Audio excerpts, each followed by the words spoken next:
Gracias por estar en este canal, gracias por conectarse, gracias por estar viendo los videos, gracias por seguirnos en todas las actividades que tenemos aquí en Hablemos el Evangelio. Bien, en esta ocasión vamos a continuar con nuestra serie Camino de Salvación. Agradezco a todas las personas que están interesadas en esta serie en especial. Y hoy vamos a ver los 6 estados del no creyente, pero tenemos que orar antes de continuar con la palabra. Amado Padre, en tu precioso nombre, Señor Jesús, pedimos que tú estés trayendo gracias, Señor, sobre las personas que vean este video. Te pedimos que abras sus ojos espirituales, que quites toda oposición y que permitas, Señor, que tu voz hable a nuestras vidas. Revela la condición del ser humano, revela su estado espiritual. Permite, Señor, que nuestros ojos espirituales puedan ver la condición, Señor, del ser humano cuando está atrapado por Satanás en estos estados del no creyente. Habla nuestras vidas en esta hora y derriba, Señor, lo que se oponga para que tu palabra, Señor, se enraice en los corazones de quienes vean este video. Te pido que esta palabra sea de bendición y edificación para quien nos escuche, para quien nos vea, y que puedan, Señor, venir a Cristo, porque Él es la única solución al problema espiritual. Gracias porque tú estás con nosotros y tu Espíritu Santo establece tu reino en nuestras vidas. Oramos en ese precioso nombre, en el nombre de Jesucristo. Amén y amén. Entonces les voy a compartir pantalla. Los 6 estados del no creyente. ¿En qué está atrapada la humanidad? Esta es la pregunta. La Biblia nos va a decir en la carta a los Efesios, escribiendo el apóstol Pablo en el capítulo 2, versículos del 1 al 3, dice así: En otro tiempo ustedes estaban muertos en sus transgresiones y pecados, en los cuales andaban conforme a los poderes de este mundo. Se conducían según el que gobierna las tinieblas, según el espíritu que ahora ejerce su poder en los que viven en la desobediencia. En ese tiempo también todos nosotros vivíamos como ellos, impulsados por nuestros deseos pecaminosos, siguiendo nuestra propia voluntad y nuestros propósitos. Como los demás, éramos por naturaleza objeto de la ira de Dios. Y esta parte es muy importante porque en ella la palabra nos está indicando que verdaderamente el ser humano no está siguiendo su propia voluntad, no está construyendo su propio camino como nos hacen creer, no está siendo el eje rector de su vida. No, está atrapado en lo que Satanás dicta, en lo que Satanás manda. Él está ejerciendo su poder espiritual sobre las personas. Están atrapados por él. Él que está gobernando en las tinieblas está ejerciendo autoridad sobre ellos y entonces viven conforme a sus deseos pecaminosos, conforme a su propia voluntad y sus propios propósitos. Y ellos son objeto de la ira de Dios. Es mentira aquello de que dicen, Dios ama al pecador y aborrece el pecado. No, el pecador es objeto de la ira de Dios. El pecador está siendo el blanco sobre el cual caerá la ira de Dios. Sin embargo, siempre Dios nos da una salida y hay una esperanza para esta humanidad. En ese tiempo, dice el apóstol Pablo, estaban muertos en sus transgresiones y pecados. Esta muerte espiritual, por estar separado de Dios, por estar en pecado, hace que el hombre esté sometido a Satanás. Sea Satanás el que conduzca sus vidas, el que los gobierne. Y están siguiendo esta corriente en el mundo que solamente los va a llevar a destrucción. Estos son los estados del no creyente. Son 6, y el primero es el hijo del diablo, la idolatría, los problemas físicos o enfermedades, los problemas mentales o internos, los problemas eternos, ese destino fatal, ese destino de condenación. Y los problemas generacionales son ataduras que pasan de generación a generación. Vamos a ver lo que es el hijo del diablo. Juan 8:44 nos dice lo siguiente: ustedes son de su padre el diablo, cuyos deseos quieren cumplir. Desde el principio este ha sido un asesino y no se mantiene en la verdad, porque no hay verdad en él. Cuando miente, expresa su propia naturaleza, porque es un mentiroso, es el padre de la mentira. El Señor Jesús está hablando aquí en este pasaje y les está diciendo a los judíos, ustedes que me quieren matar, ustedes son de su padre el diablo, porque los deseos de su padre quieren hacer. Él los tiene atados haciendo su voluntad en ellos. Ellos están atrapados y son arrastrados a lo que el diablo desea hacer. Los impulsos que la gente tiene en esa incredulidad van a manifestarse de muchas formas, pero siempre va a ser contrario a la voluntad de Dios.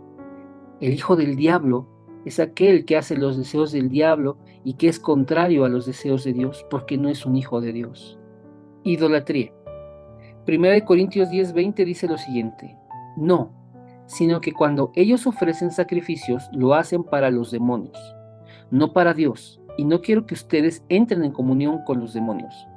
Una de las manifestaciones claras de la idolatría es esta: el ver a las personas estar rindiendo devoción, estar rindiendo adoración, estar en culto a estos ídolos, imágenes hechas a mano de diferentes materiales: arcilla, madera, lienzos pintados, yeso, en fin, todo lo que el hombre puede hacer y después que se arrodilla ante él.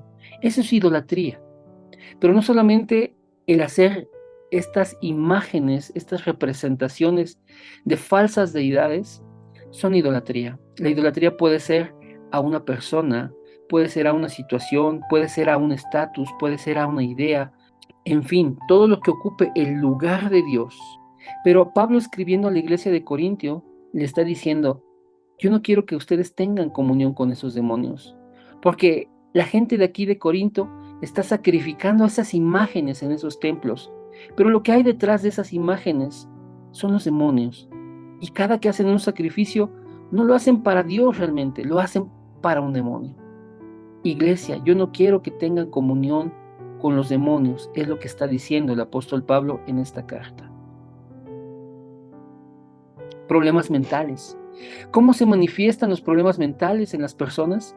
Al estar separado de Dios, al estar en pecado y bajo el dominio de Satanás, las personas son agobiadas. Las personas no encuentran satisfacción en nada. Están bloqueados, están en desesperación, están en depresión, están en ansiedad. Hay actualmente tantos problemas mentales por la vida que llevan las personas. Sin embargo, el Señor Jesús en el Evangelio de Mateo, capítulo 11, versículo 28, nos dice lo siguiente: vengan a mí todos ustedes que están cansados y agobiados, y yo les daré descanso. Jesús está diciendo una gran promesa y una gran palabra que es descanso para nosotros. Si nosotros venimos a Él, podemos ser hallados en descanso. Carguen con mi yugo y aprendan de mí, pues yo soy apacible y humilde de corazón, y encontrarán descanso para su alma. Si nosotros nos dejamos enseñar por Jesús, si nosotros imitamos a Jesús, tendremos descanso para nuestra alma.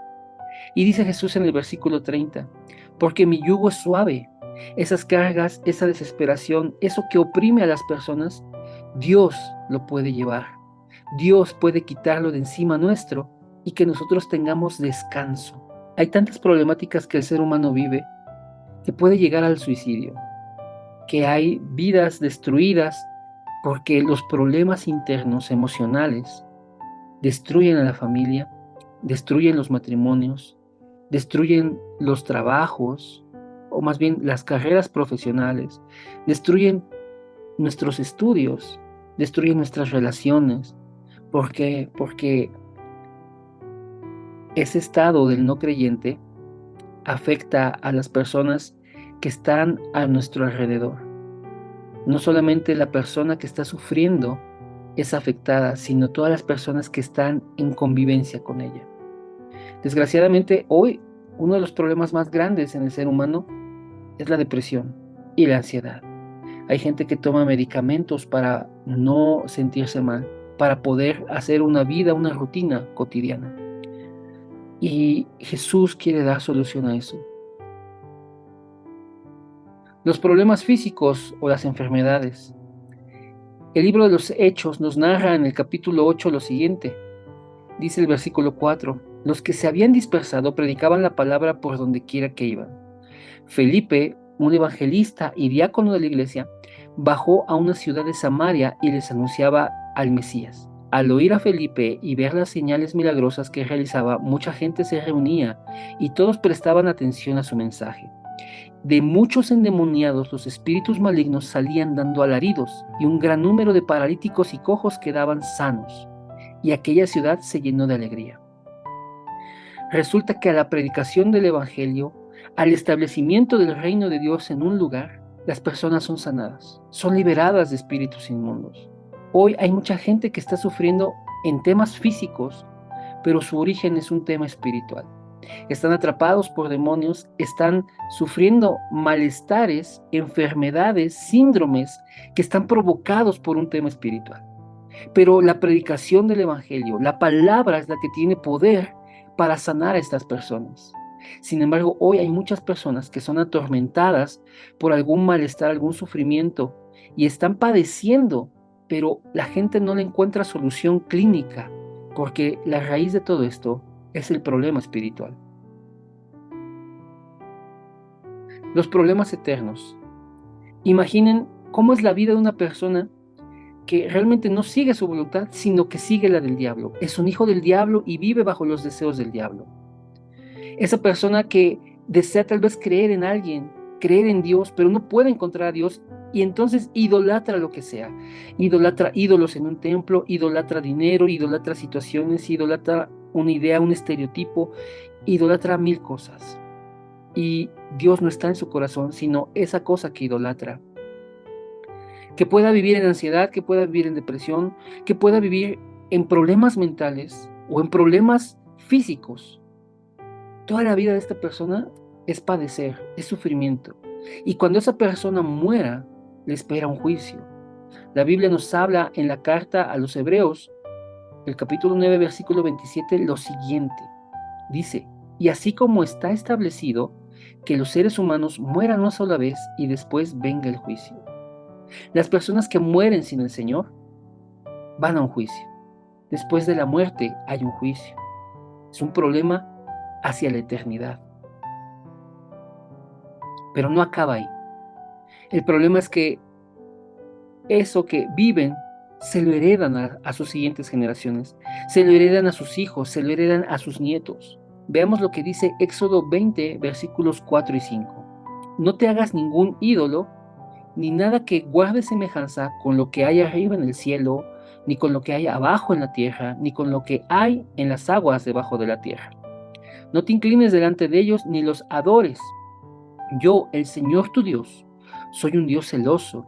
Cuando los padres son malvados y me odian, yo castigo a sus hijos hasta la tercera y cuarta generación.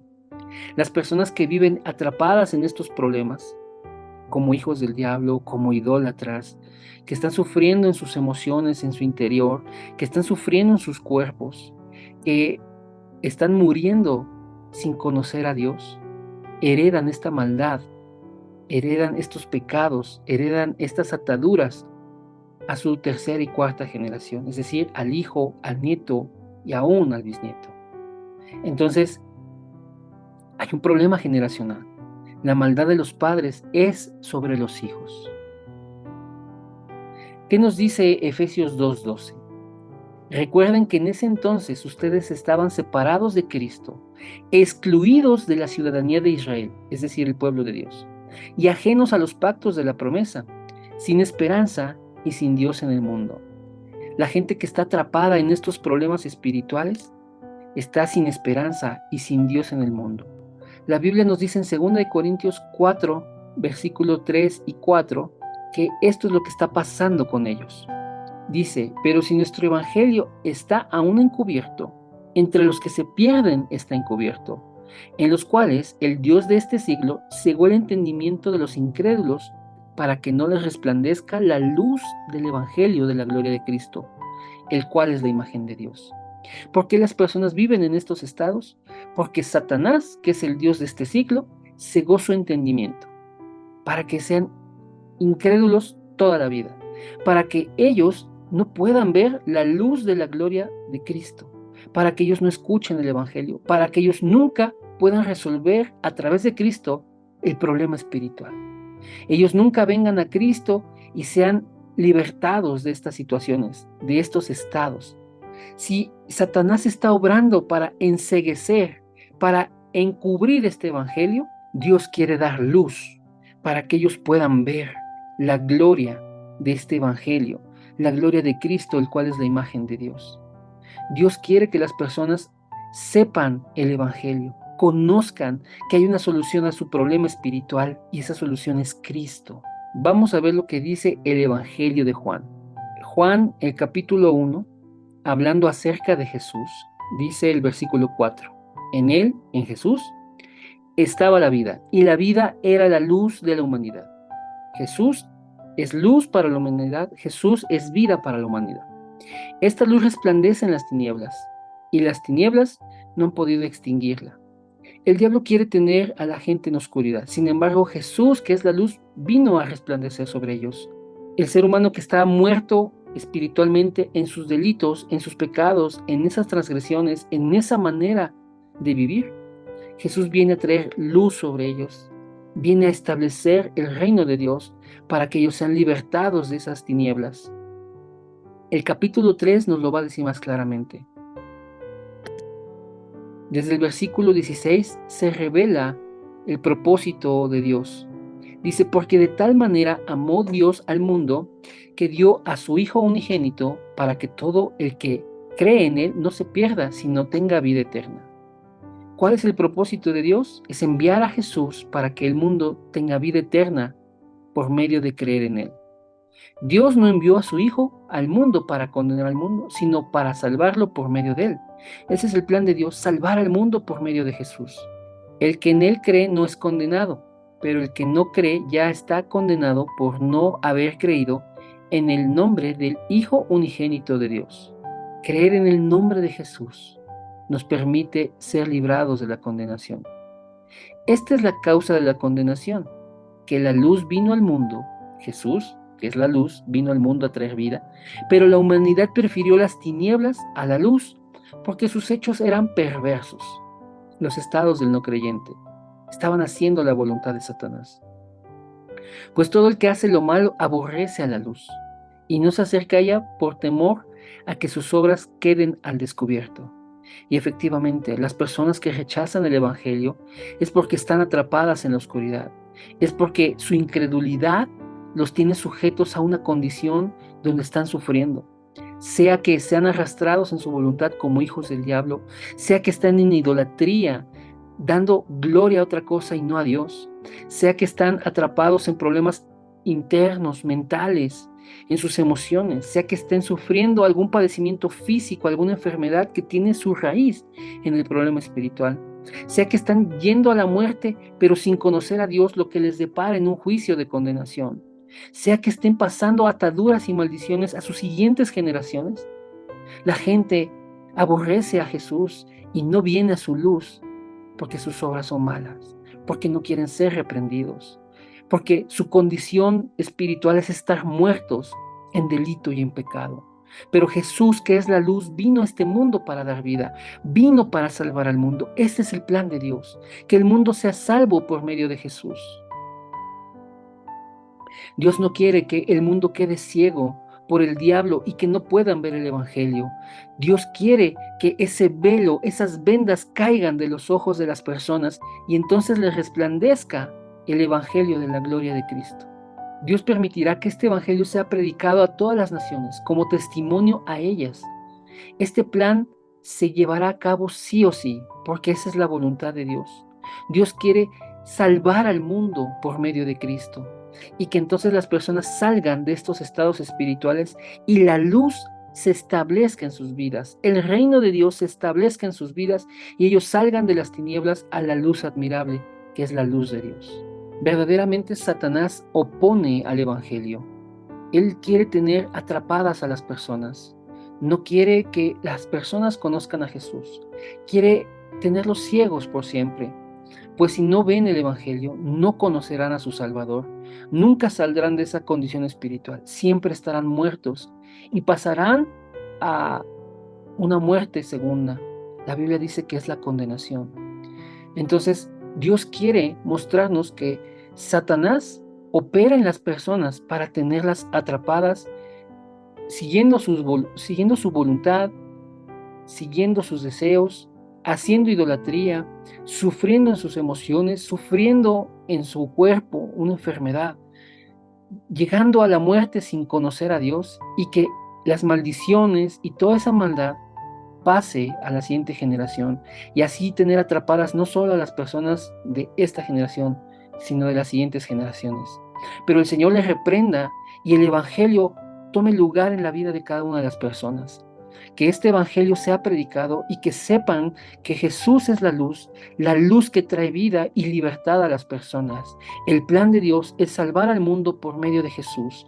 Y si la gente cree en Jesús, entonces tendrá vida porque ha creído en el nombre del unigénito Hijo de Dios.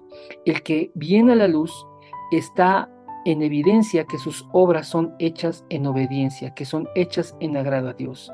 Sin embargo, aquel que rechaza la luz es porque sus obras son malas y no quiere que sus obras sean reprendidas, y entonces aborrece a la luz y ama a las tinieblas. Pero Dios permita que la luz cobre lugar en nuestras vidas, venga sobre nosotros y el Evangelio nos resplandezca para que salgamos de toda esclavitud espiritual y de toda maldición generacional, y el Señor verdaderamente traiga salvación a las personas. Señor, que las personas que están viendo este video reciban de ti libertad por medio de venir a Cristo, la única solución al problema espiritual. Permite que el Evangelio, Señor, tome lugar en la vida de esas personas y tu reino se establezca para que las tinieblas sean diluidas, sean vencidas con la luz del Evangelio. Permite, Señor, que Jesús esté gobernando en sus corazones.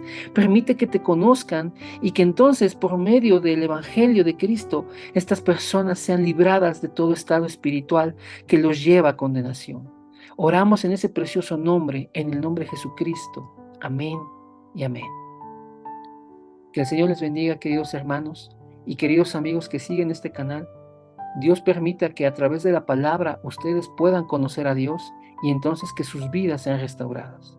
Que Dios les bendiga.